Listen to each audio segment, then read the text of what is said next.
बार जयकारा लगाएंगे। बोलो अग्रसेन जी महाराज की, कुलदेवी मां लक्ष्मी की। बहुत ही शुभ अवसर है आज का, जब हम अग्र समाज का स्थापना दिवस मनाते हुए यहां एकत्रित हैं। और उससे भी ज्यादा खुशी की बात है कि हमारे हरियाणा प्रांत के सभी अग्रवाल समाज से जुड़े परिवारजन यहां पर आदरणीय मुख्यमंत्री हरियाणा सरकार भाई नायब सिंह सैनी जी की उपस्थिति में आज का ये कार्यक्रम कर रहे हैं। एक बार जोरदार तालियां भाई साहब के लिए। वह इतनी सी ताली बजाओगे?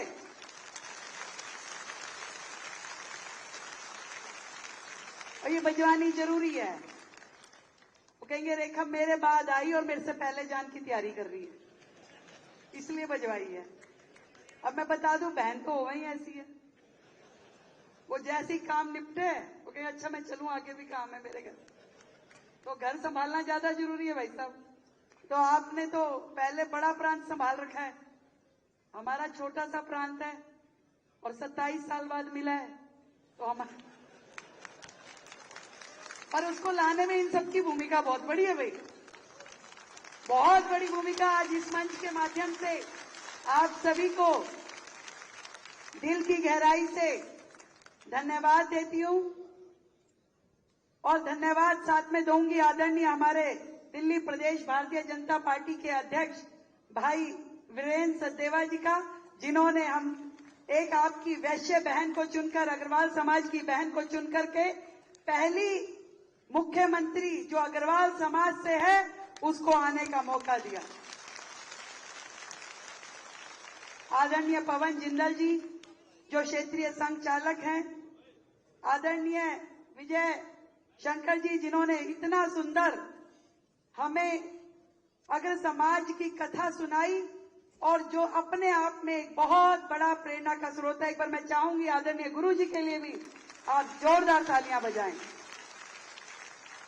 आदरणीय एस.एस. अग्रवाल जी को प्रणाम करती हूं और आज के इस कार्यक्रम के आयोजन करता भाई असीम गोयल जी, नरेश ऐरन जी, सुनील मित्तन जी और पूरी टीम, उन सब के लिए एक बार जोरदार तालियां बजा करके आप लोग अभिनंदन करें। मंच पे अनेक बड़ी बड़ी हस्तियां बैठी हैं, भाई घनश्याम जावेरी जी, सत्यभूषण जैन जी, दीपक सिंगल जी, अनिल गोयल जी, मनोज जिंदल जी, राज जैन जी, नंदकिशोर अग्रवाल जी, अशोक अग्रवाल जी, गोपाल शरण गर्ग जी और हमारी दीदी जी।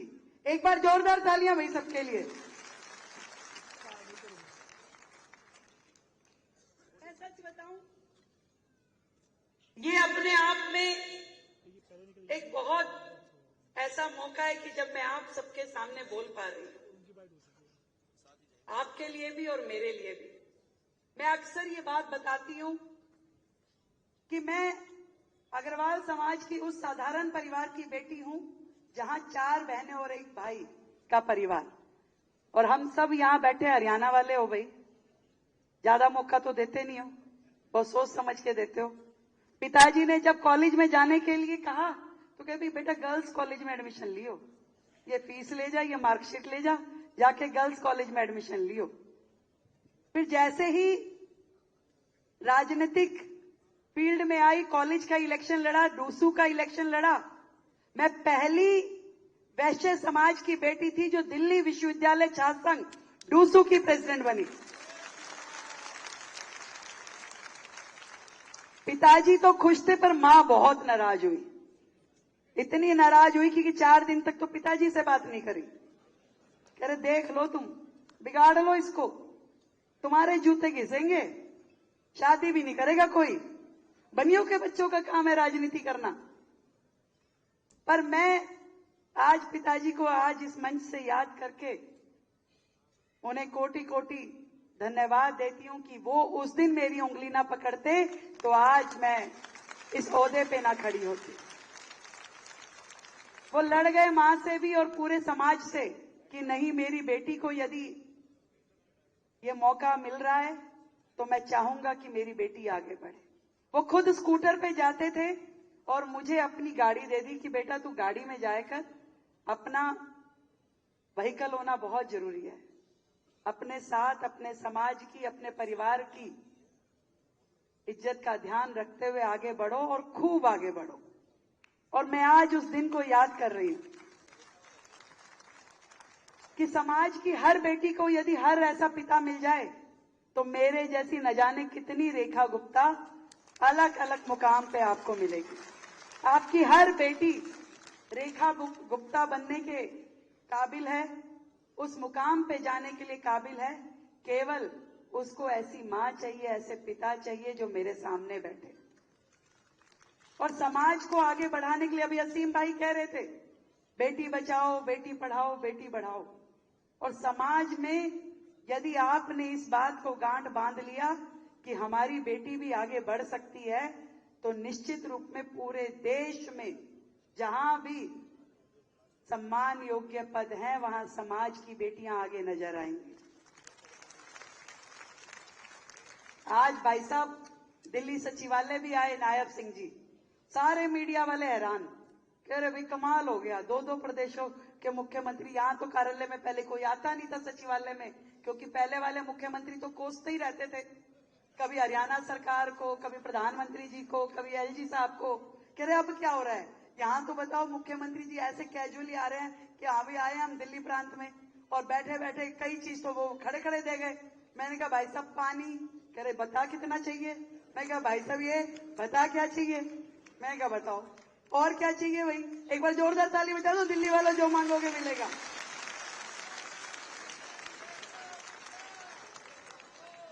और ये बता दो भाई, सारे हरियाणा के लोग बैठे हो, भाई बहन मिला के दोनों जन दोनों प्रदेशों में धुआं सा उठा देंगे भाई।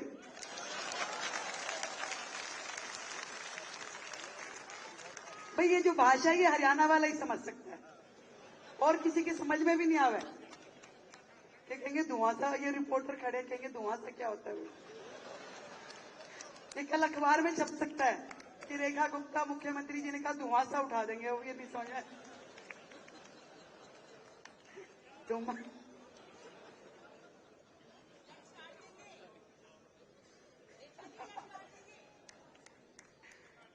बहुत बहुत बधाई, साधुवाद आप सभी को।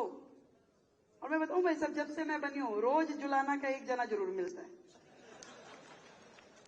और मुझे आज भी अपने प्रांत से, अपनी जड़ों से, अपने गांव से बहुत प्यार है और मेरा दिल वहां बसता है। मुझे लगता है कि जब कोई हरियाणा प्रांत से कोई मिलता है तो मुझे बहुत आनंद की अनुभूति होती है। और मैं चाहती हूं कि हरियाणा प्रांत दिन प्रतिदिन तरक्की करे, हमारी गाड़ी साथ में लेके चले।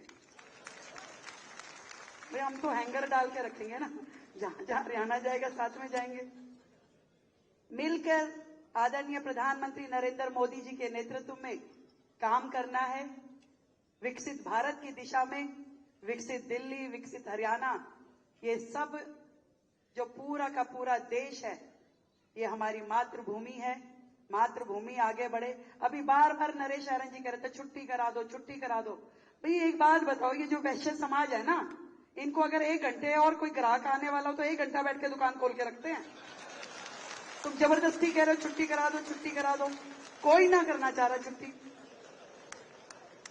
ये सुबह दुकान खोल लेंगे 1 घंटा पहले कि आज ग्राहक आएगा एक, और शाम को फिर 1 घंटा बैठ जाएंगे।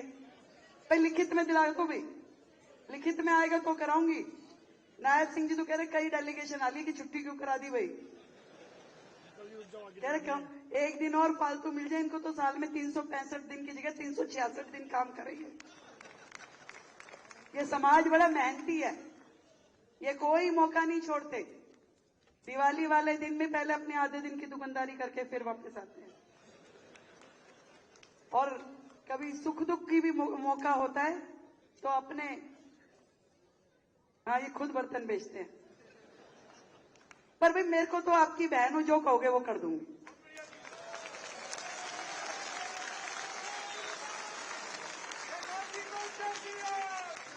मेरी ओर से आप सभी को ढेर सारी बधाई, शुभकामनाएं अग्र समाज के स्थापना दिवस की। और मैं भी ईश्वर के चरणों में यही प्रार्थना करती हूं कि मैं समाज का, देश का, दिल्ली का नाम रोशन कर सकूं, एक ऐसी बहन बनकर जिस पे आप सभी को गर्व हो। बहुत बहुत धन्यवाद। हर क्षेत्र में आप लोगों ने अपनी बुद्धिमत्ता और योग्यता की अमिट छाप वो छोड़ी है। मुझे खुशी है कि आज आप औद्योगिक उद्यम, राष्ट्रीय सीमाओं को लांघकर ये विश्वविख्यात आपने इसको आगे बढ़ाया है। मुझे खुशी है कि महाराजा अग्रसेन जी के सिद्धांतों पर चलते हुए अग्रवाल समुदाय ने जब भी राष्ट्र को जरूरत पड़ी तो दिल खोल करके मदद करने के लिए अग्रवाल समाज आगे आया है। भामाशाह जी जो उदाहरण हमें देखने को मिलते हैं, भामाशाह जी ने मेवाड़ की आजादी में अपने सारा धन महाराणा प्रताप जी को सौंप दिया था। ये हमारे सामने उदाहरण है। आपने आजादी के आंदोलन में भी बड़ी भूमिका ये अगर समाज की रही है। जमुना लाल बजाज के त्याग को, राष्ट्र प्रेम को कौन नहीं जानता है? उसको हर व्यक्ति इस बात से परिचित है। लाला लाजपत राय जी का नाम याद करते ही आज हमारा मस्तक भी गौरव से ऊंचा हो जाता है। महान स्वतंत्रता सेनानी एवं निर्भीक लेखक बाबू बाल मुकुंद गुप्त के बारे में तो आप लोग जानते ही हैं, क्योंकि वे हमारे हरियाणा के गुड़ियाणी गांव के ही रहने वाले थे। हरियाणा सरकार द्वारा हर वर्ष बाबू बाल मुकुंद गुप्त सम्मान पुरस्कार वो हरियाणा सरकार देने का वो काम करती है। इस सम्मान के लिए हमने 1 लाख की नगद राशि पुरस्कार के रूप में वो दी जाती है। हमने अपनी उनकी योग्यता भी पंचकुला स्थित साहित्य अकादमी भवन में उनके वहां पर स्थापित किया है। मुझे ये खुशी है बताते हुए कि हमने हरियाणा के हिसार में, जैसा अभी उसका जिक्र भी किया था कि हिसार के अंदर जो हवाई अड्डा बना है, उस हवाई अड्डे का नाम भी महाराजा अग्रसेन के नाम से वो स्थापित हुआ है। और इस हवाई अड्डे के बनने से हरियाणा का दुनिया के हवाई नक्शे पर एक अलग पहचान वो हरियाणा को मिली है। मुझे खुशी है कि आज दुनिया तेजी से बदल रही है। मित्रों, तकनीकी हो, नवाचार हो और ज्ञान आधारित अर्थव्यवस्था, इस युग में समाज की भूमिका और भी अधिक महत्वपूर्ण हो जाती है। मुझे गर्व है कि अग्रवाल समाज ने समय के साथ स्वयं को बदला है और आधुनिकता के साथ साथ परंपराओं के समन्वय भी किया है। आज जब हम आजादी के अमृत काल में प्रवेश कर चुके हैं तो यह आवश्यक है कि हम अपने अतीत से प्रेरणा लेकर एक विकसित भारत की दिशा में आगे बढ़ें। मैं ऐसा आप लोगों से आग्रह भी करता हूं। जैसा कि हम सब जानते हैं कि आज अनेक युवा हमारे स्टार्टअप चला रहे हैं, डिजिटल तकनीक से अग्रणी भूमिका वो निभा रहे हैं, देश विदेश में भारत का नाम वो ऊंचा कर रहे हैं। यह सिर्फ समाज ही नहीं, पूरे देश की शक्ति का प्रतीक वो बने हुए हैं। लेकिन हमें यह भी याद रखना है कि जब हमारी जड़ें मजबूत हो तभी हम ऊंचाइयों को छू सकते हैं। इसलिए मैं आप सभी से आग्रह भी करता हूं कि हमें ऐसी शिक्षा देनी है जो ज्ञान के साथ साथ नैतिक भी हो। हम सेवा को अपने जीवन का मूल मंत्र बनाए। हम केवल अपने परिवार के लिए नहीं, समाज और राष्ट्र के लिए भी हम जिए। मुझे खुशी है जब मैं आप लोगों के बीच में आज इस पवित्र दिवस के अवसर के ऊपर आया है, जब अगर समाज अपना स्थापना दिवस, ये पहला स्थापना दिवस मना रहा है। हम सब विकसित भारत की बात करते हैं तो हमें समाज की भूमिका केंद्रीय है और सरकार अपनी योजनाओं और नीतियों से दिशा दे सकती है। लेकिन जमीनी परिवर्तन, समाज की जागरूकता और सक्रिय भागीदारी से ही वो संभव हो सकती है। समाज की जो फैली हुई बुराइयां हैं, उन बुराइयों में उनको समाप्त करने का जो महाराजा अग्रसेन जी ने भी बीड़ा उठाया है, ऐसी बुराइयों को वो समाज ही जब मिलकर के बीड़ा उठाता है तो उनको जड़ मूल से समाप्त वो हो जाती हैं और इसमें हम आगे बढ़ करके अपना योगदान देना चाहिए। मैं चाहता हूं कि अग्रवाल समाज माननीय प्रधानमंत्री जी के वोकल फॉर लोकल के मंत्र को अपनाते हुए स्थानीय उद्यमों, शिल्पी और उत्पादों को बढ़ावा दें। यह न केवल आत्मनिर्भरता का मार्ग है, बल्कि हमारी सांस्कृतिक विरासत को संरक्षित रखने का भी ये एक बड़ा माध्यम है। आज जब हम digital India, make in India और स्टार्टअप इंडिया, स्वच्छ भारत और एक भारत श्रेष्ठ भारत जैसे अभियानों के साथ तेजी से आगे बढ़ रहे हैं, तब अग्रवाल समाज इन अभियानों का एक मजबूत स्तंभ बनना चाहिए, ये मेरा आग्रह है। मैं ये भी जानता हूं कि अग्रवाल समाज केवल अपने लिए नहीं बल्कि पूरे राष्ट्र के लिए ये जीता है। आपने समय समय पर प्राकृतिक आपदाओं में, संकट की घड़ी में और जन कल्याण के कार्यों में अपनी सामाजिक जिम्मेवारी को आगे बढ़ करके निभाया है। आपकी यह सेवा भावना भारत की आत्मा का ये प्रतिबिंब है, ये दिखाई देता है। आज जब हम पहले अगर समाज स्थापना दिवस, ये पहला अगर समाज स्थापना दिवस समारोह का आयोजन कर रहे हैं, तो यह केवल उत्सव नहीं, ये संकल्प का हम सब के लिए दिन है। हमें इसको आगे आकर के मनाना चाहिए। और इस अवसर के ऊपर मैं आप लोगों से ये भी अपील करना चाहूंगा कि हमें मिलकर के ये संकल्प लें कि हम अपने समाज को और संगठित करेंगे, हम अपने युवाओं को सही दिशा देंगे, हम सेवा को अपना धर्म अपनाएंगे, हम भारत को विकसित राष्ट्र बनाने में अपना योगदान देंगे। मुझे पूरा विश्वास है, भरोसा है, यकीन है कि अग्रवाल समाज भारत की इस विकास गाथा का एक प्रेरणादायी अध्याय बनेगा। मुझे ये पूर्ण विश्वास है। मैं आज इस अवसर के ऊपर पुनः दिल्ली हरियाणा अग्रवाल मैत्री संघ को इस ऐतिहासिक आयोजन की बहुत बहुत बधाई देता हूं, शुभकामनाएं देता हूं। मैं प्रार्थना करता हूं कि अग्रवाल समाज सदा प्रगति करे, समाज के सभी सदस्य सुख समृद्धि से संपन्न हो और भारत विश्व मंच के ऊपर नई ऊंचाइयों तक पहुंचाने में आपकी भूमिका वो अग्रणी भूमिका हो, ऐसी मैं आज आप सबसे अपेक्षा करता हूं। और आज इस अवसर के ऊपर हम ये संकल्प भी लेकर के जाएंगे। आप इतनी भारी संख्या में आए हैं, मैं आप सबका दिल से बहुत बहुत धन्यवाद करता हूं, क्योंकि अभी हमारी आदरणीय मुख्यमंत्री जी, उनका भी एक कार्यक्रम था, मेरा भी एक कार्यक्रम है। ये कार्यक्रम उसके बाद भी चलता रहेगा और मैं आप लोगों से आग्रह करूंगा, जब तक ये कार्यक्रम पूर्ण संपन्न ना हो तब तक हम यहाँ से उठ करके नहीं जाएंगे। एक जोरदार जयकारे के साथ मैं आप सबका दिल से धन्यवाद करता हूँ। भारत माता के, भारत माता के, महाराजा अग्रसेन की, महाराजा अग्रसेन की बहुत बहुत धन्यवाद। जय हिंद, जय भारत, जय भारत।